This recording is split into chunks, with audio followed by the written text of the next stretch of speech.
अस्सलाम वालेकुम दोस्तों, क्या हाल चाल है। उम्मीद है आप सब लोग खैरियत से होंगे, मज़े में होंगे अपने अपने घरों में।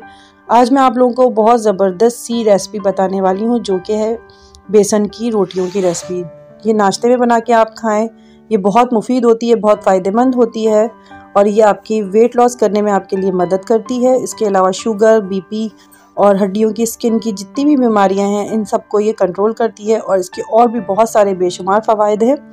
तो चलिए हम रेसिपी स्टार्ट करते हैं। रेसिपी स्टार्ट करने से पहले अगर आप लोगों ने मेरे चैनल को सब्सक्राइब नहीं किया तो अभी सब्सक्राइब कर लें। इसमें सबसे पहले मैं 2 कप के करीब बेसन लूँगी और फिर इसके अंदर हाफ कप जो है वो आटा डालूँगी। कुछ लोग जो है वो 1 कप आटा डालते हैं 2 कप बेसन में, लेकिन मैं बेसन की क्वांटिटी ज़्यादा रखती हूँ।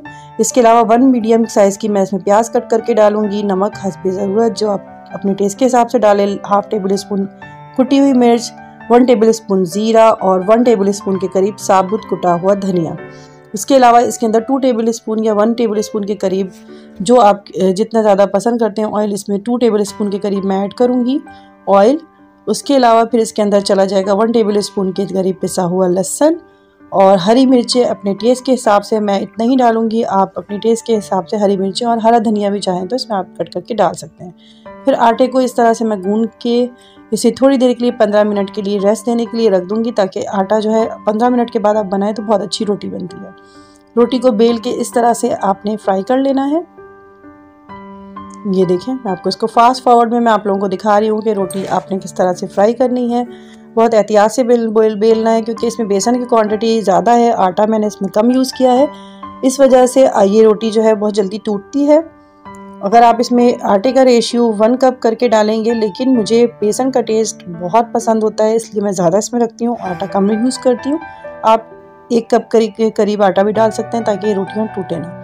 इसको बहुत एहतियात से आपने इस तरह से फ्राई करके तैयार कर लेना है और ये बहुत मज़े की बेसन की रोटी बनती है। इसको आप लहसुन की चटनी के साथ खाएँ। लहसुन की चटनी की भी रेसिपी मैं आपको बहुत जल्द शेयर करूँगी, बताऊँगी। बहुत मज़े की तैयार होती है और ये बहुत मज़े की बनती है, बहुत फ़ायदेमंद होती है। इसके बेशुमार फ़वाइद हैं। इसके मेरे ख्याल से तो कोई नुकसान नहीं है, क्योंकि ये चने को पीस के इसका आटा बनता है, बेसन तैयार होता है चने को पीस के। चने भी बहुत फ़ायदेमंद होते हैं। इसी तरीके से ये इसकी रोटी तो बहुत ज़्यादा ही फ़ायदेमंद होती है।